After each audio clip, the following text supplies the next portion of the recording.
Olá, gente, tudo bem? Então, como eu tinha falado com vocês, nós íamos fazer 3 aulas extras dentro desse contexto aqui de uma aula gravada sobre 3 temas, né? Sobre 2 temas, melhor dizendo. Os Estados Unidos do século XIX, unificações da Alemanha e Itália, Comuna de Paris, certo? E nós teremos uma aula ao vivo aqui no Meet também, que é sobre o imperialismo. Então, para começarmos essa nossa trajetória, vamos dar início a falando sobre a questão da independência dos Estados Unidos no século XIX. Bom, então vamos lá. Quando eu falo dos Estados Unidos do século XIX, eu estou falando da construção de uma nação, né, melhor dizendo, a consolidação de uma nação que vai se colocar como uma das nações mais importantes dentro do contexto geopolítico ali entre a segunda metade do século XIX até o final do século, lá na virada para o século XX. Os Estados Unidos ele tem uma particularidade, né, nesse sentido. Desde o seu processo de colonização, os Estados Unidos ele foi se diferenciando dos demais países do continente americano, a começar pelo seu próprio modelo de colonização. Quando o território das 13 colônias inglesas começou a ser colonizado a partir do século XVI, ali começou uma colonização que tinha como qualquer outro objetivo dos países europeus naquela época, né, século XV para o século XVI, era estabelecer uma colônia no qual poderia obter recursos para a metrópole. Ok, dentro da lógica mercantilista. No caso, quando nós falamos dessa lógica mercantilista, nós estamos falando especificamente de 3 elementos: comércio, acumulação primitiva de capital e ouro, metais preciosos. Nas 13 colônias não tinha nada disso, não teve nenhum indício de que nenhuma dessas 3 atividades mercantilistas poderiam trazer alguma condição ali financeira para os Estados Unidos. Essa situação, então, levou a Inglaterra a repensar o modelo de colonização nas 13 colônias e decidiu povoar, dando início a uma colonização de povoamento. Então, a história dos Estados Unidos enquanto colônia inglesa começa de uma maneira totalmente distinta dos demais países do continente americano. Enquanto as colônias espanholas e a colônia portuguesa era direcionado para a lógica da exploração, a colônia inglesa da América, a chamada América Inglesa, era direcionada para povoamento. Isso deu uma certa liberdade que levou até o processo de independência no século XVIII, fazendo dos Estados Unidos o primeiro país do continente americano a se tornar independente, lá em 1776. E aí, como era final do século XVIII, conquistou a independência, agora era hora de organizar esse país, né? E o século XIX vai ser o período para essa reorganização. Então, o que nós vamos assistir do século XIX para os Estados Unidos? A sua expansão territorial. Nós não podemos esquecer que o território dos Estados Unidos era apenas aquele território das 13 colônias, não era o território que nós visualizamos hoje. Então, o século XIX é o período da chamada Marcha para o Oeste, a conquista de novos territórios, a expansão territorial dos Estados Unidos enquanto um novo país. É o período do desenvolvimento econômico e bélico.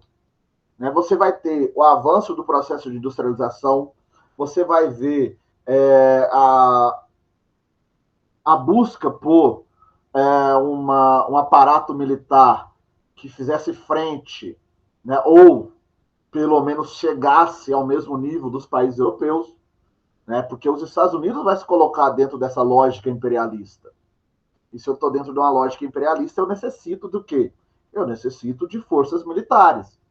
E ainda tem um porém: os Estados Unidos vivem uma guerra interna, a guerra civil, o que leva ainda mais a um processo de avanço militar nos Estados Unidos, dentro do século XIX. Vai ser o período que os Estados Unidos vai se colocar dentro do contexto imperialista, a partir da doutrina do Destino Manifesto, no qual os americanos vão usar um seguinte discurso: seria Deus tinha dado aos estadunidenses a missão de levar, né, a civilização, o espírito civilizatório, libertar a América Latina das garras do domínio europeu e etc. Ou seja, era a lógica americana, né? Apoiar os movimentos de independência da América Latina para controlar posteriormente aqueles países da América Latina. E mais para frente nós vamos chamar de América para os americanos. Em síntese, é a América para os Estados Unidos. Tá? E guerras, questões militares. Tá? Os Estados Unidos vão iniciar a Segunda Guerra de Independência durante o período de Napoleão, das dominações napoleônicas, ali no início do século XIX. Tá?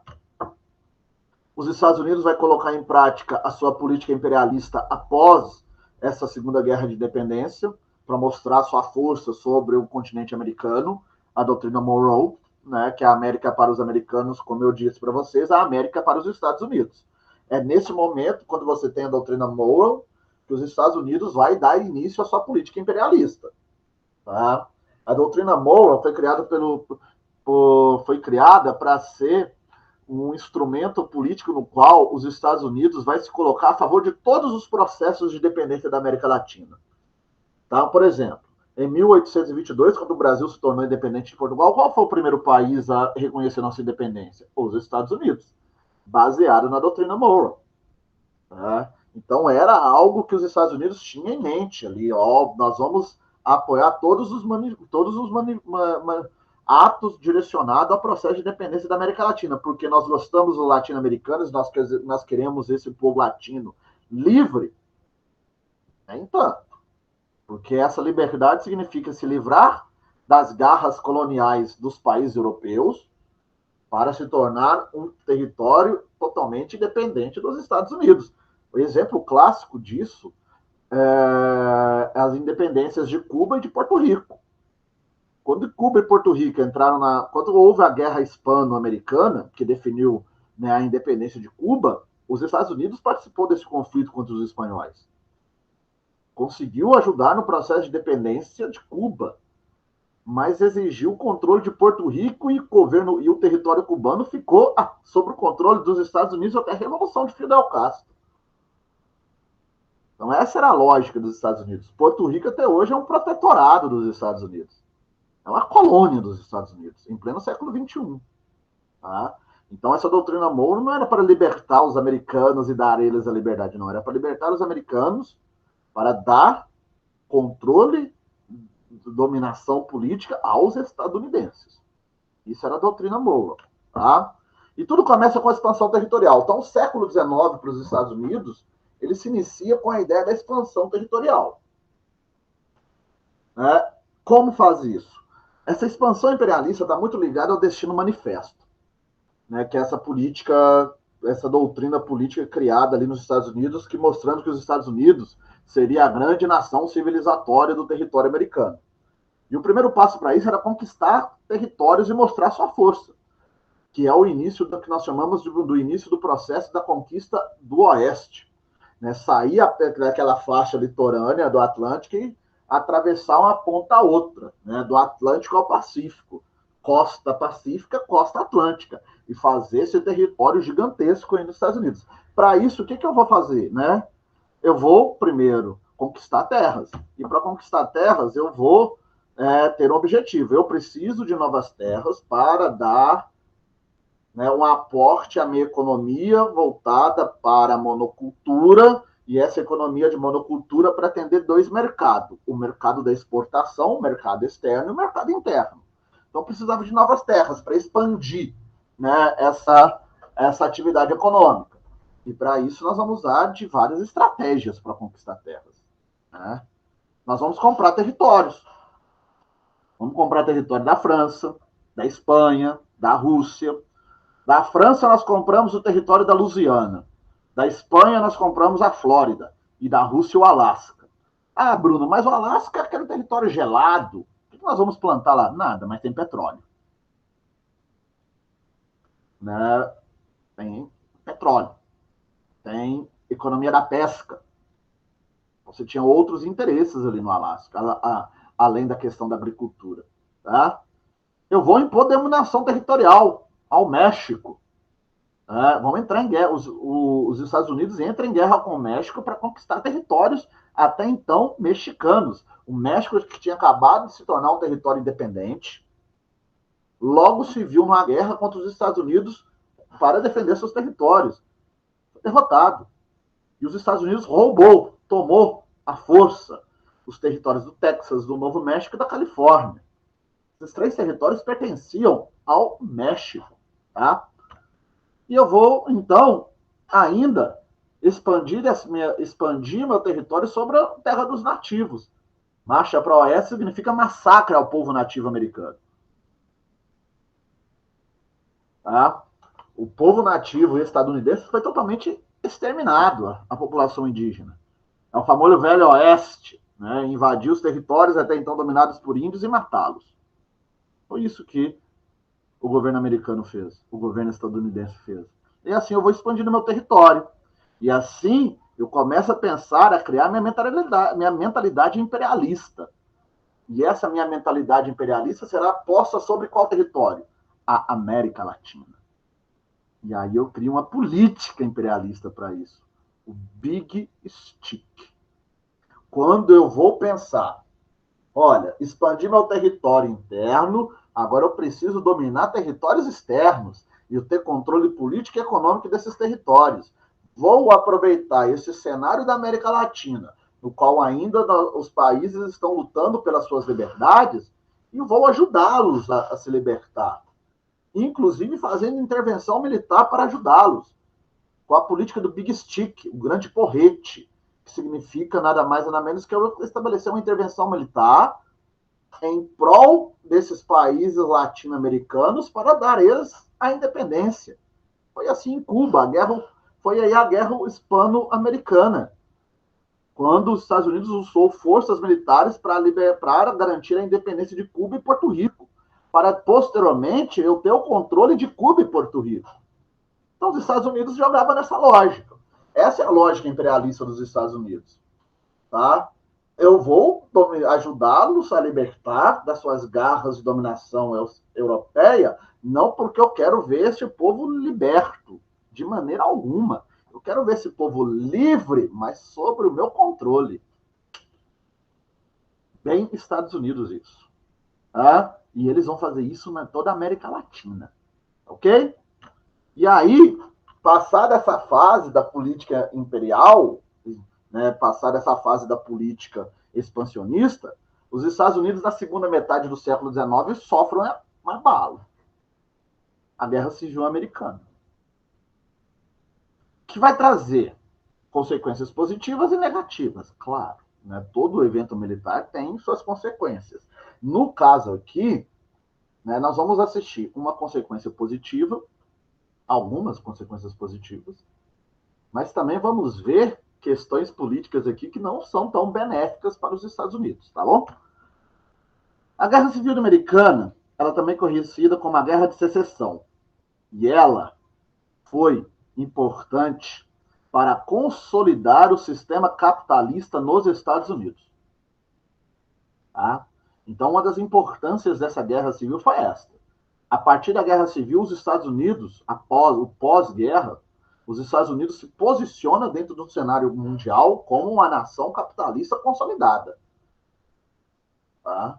Tanto é que décadas depois, lá na virada do século, os Estados Unidos é uma das nações mais poderosas do mundo economicamente falando.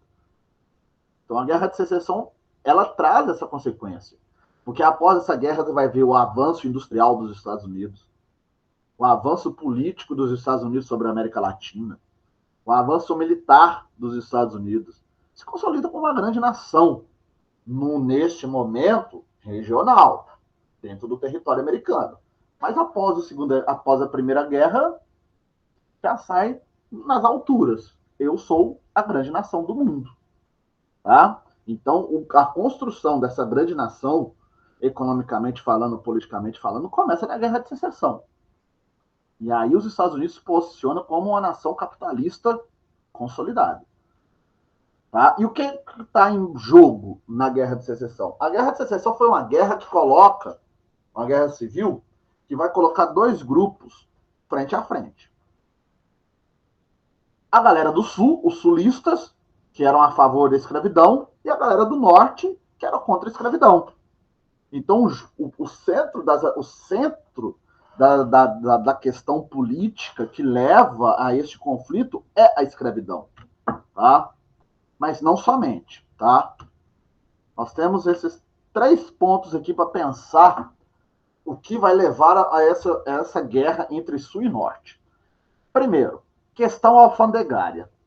A região Norte era a favor de um protecionismo alfandegário, ou seja, ter um país que vai fechar as suas fronteiras econômicas para consolidar uma economia forte interna. O Sul já queria a diminuição dessas barreiras. Para quê? Para ter uma maior ligação econômica com países externos. Nós temos que lembrar que o Norte, na região Norte, nós tínhamos a economia praticamente voltada para o mercado interno, mas o Sul era uma região de exportadora. Era a área da monocultura, do plantation, da agricultura voltada para atender o mercado externo. Então precisava de uma política tributária que favorecesse a região sul. E o governo, então, o que ele fez? Fez o meio termo. Não vou manter o protecionismo alfandegário no seu ápice, também não vou diminuir todas essas barreiras alfandegárias, vou ali na meiuca, né? Pensar em umas tarifas moderadas, que vai tentar agradar norte e sul. Não deu muito certo. Isso só intensifica a rivalidade entre as duas regiões. Aí veio a questão escrava. O norte a favor da abolição da escravatura, porque tem interesse de aumentar a capacidade de mercado interno, ou seja, se o trabalhador tem um salário, ele consome. Se ele consome, eu produzo mais. Se eu produzo mais, eu lucro mais. E isso eu faço uma dinamização ali maior deste mercado interno. Já o Sul era defensor da manutenção da escravidão, porque ele necessitava de mão de obra, de uma demanda maior de mão de obra que desse a ele a maior margem lucrativo. Por isso ele precisava dessa mão de obra escrava. Então você tem esse ponto aí, o norte a favor, contra a escravidão e o sul a favor da escravidão. E além disso, eu tenho a questão da expansão territorial para o oeste. Tá? Então eu junto tudo isso, coloco mais ali questão escravista e abolicionista. E aí eu penso, pô, nós estamos expandindo o nosso território. Como vai ficar a situação escrava nesse novo território que nós estamos conquistando? E aí o governo dos Estados Unidos decide, ó, para amenizar este conflito, vamos criar um acordo aqui, que vai chamar Acordo de Missouri, lá em 1820, e vamos estabelecer uma divisão do território, um paralelo que vai dividir esse território. Paralelo 36. Abaixo do paralelo fica todo o território que quer manter a escravidão. Acima do paralelo, contra a escravidão. Tá? Mas isso não funcionou. Porque, por exemplo, o estado da Califórnia pegaria 2 territórios. Do Novo México também. E aí? Metade do território da Califórnia abolicionista e a outra metade não? Metade do território do Novo México abolicionista e a outra metade não? Ou seja, fracasso político. Não tinha uma unidade territorial nesse sentido. Então você tinha, então, e isso só vai intensificar cada vez mais essa rivalidade entre a região sul e a região norte. Até que veio a eleição do Abraham Lincoln em 1860. Abraham Lincoln é um republicano que defendia o protecionismo e era a favor do abolicionismo. Tá? Ele tinha o apoio dos estados do sul. Mas essa questão abolicionista pegará para o lado dele. Por quê? Os estados sulistas, eles querem a manutenção da escravidão. Querem a manutenção da escravidão. E o Abraham Lincoln vence as eleições com o discurso de acabar com a escravidão. Então, o que os estados do sul fizeram? Defenderam a sua emancipação política. Vamos nos emancipar politicamente e criar um novo território autônomo, os Estados Confederados, tá? A partir da Carolina do Sul. E nomearam como presidente o Jefferson Davis. Estava nascendo um outro país ali, os Estados Confederados. Aquela bandeira que você vê muito negro, apoiador do Trump, usar até hoje, né? a bandeira dos Estados Confederados, a bandeira com duas faixas, assim, azul com um monte de estrela, que simboliza ali muito o movimento racista nos Estados Unidos, tá? Essa bandeira era muito utilizada, foi muito utilizada recentemente pelos apoiadores do Donald Trump, tá? O Lincoln, então, em 1861, decidiu, não, esses estados não vão se fixar enquanto estados independentes. Eles fazem parte dos Estados Unidos da América, desta federação, desta união. Eu vou reincorporar os estados sulistas. Os estados sulistas não aceitaram essa reincorporação. Resultado disso, o início de uma guerra civil entre o Sul e os territórios ditos do Norte que apoiavam Abraham Lincoln nesse contexto. Tá? E aí, o Lincoln, para tentar enfraquecer o Estado sulista, criou uma lei de terras, que ficou conhecida como Homer Act, né, no inglês é ótimo, entenderam? Que começou a oferecer terras na parte oeste do território para as pessoas que quisessem ir para lá, desde que não utilizasse a mão de obra escrava. O objetivo do Homestead Act era esvaziar o apoio aos estados sulistas e criar uma outra área produtiva no território americano. E é aí que os sulistas ficaram putos de raiva. E para completar, em 1863, Abraham Lincoln assina a 13ª emenda, abolindo a escravidão. Mas com um interesse. Eu vou abolir a escravidão para incorporar os negros ao exército que está lutando contra os sulistas. Negros, então, passaram a ser incorporados no exército chamado Exército da União para lutar contra o exército dos confederados, dentro do contexto da Guerra Civil. Mas a abolição está feita. Não tem mais escravidão nos Estados Unidos. Isso significa que os negros tiveram seus direitos garantidos? Não. População negra nos Estados Unidos ainda vai comer o pão que o diabo amassou até conquistar seus direitos. Convenhamos, né? Eles vivenciam isso até hoje. Não podemos esquecer que o movimento Vidas Negras Importam nasceu nos Estados Unidos, devido à violência contra a população negra dentro do território estadunidense. Tá? E aí, resultado dessa guerra, mais de 600 mil pessoas mortas, consolidou o desenvolvimento industrial americano, consolidou o advento de um aumento populacional nos Estados Unidos. A 13ª e a 14ª emenda dos Estados Unidos garantiu certos direitos civis à população negra, mas isso levou à formação de grupos segregacionistas, grupos racistas, como a Ku Klux Klan, os Cavaleiros da Camélia Branca, os Cavaleiros do Sol Nascente. Esses grupos atuam nos Estados Unidos até hoje, tentando criar mecanismos raciais contra a população negra dos Estados Unidos. A Ku Klux Klan é a famosa grupo que usa roupa branca, uma máscara branca lá e ia com tochas para queimar a população negra. Tá? E aí essa foi a consequência da Guerra Civil Americana. A Guerra Civil Americana, ela aboliu a escravatura. Sim, aboliu a escravatura. Mas ela deixa um legado segregacionista gigantesco nos Estados Unidos. Tá? Tanto é que, até hoje, né, no século XXI, a população negra dos Estados Unidos tem que se posicionar contra esse legado racial que há naquele país. Movimentos do Black Lives Matter que o diga. Vidas negras importam. Ok? E é isso. Então, este é o contexto dos Estados Unidos dentro do século XIX. Tá? Então, esse contexto é o que marca essa historinha aí dos Estados Unidos. A partir daí, fim da Guerra Civil Americana, os Estados Unidos se posicionam como a grande nação capitalista da América. Passa a exercer uma maior influência imperial dentro do continente latino-americano. Chega na virada do século, esses Estados Unidos já é uma grande nação, uma potência. E essa potência vai se posicionar dentro de um espaço global posteriormente. E é isto, ok?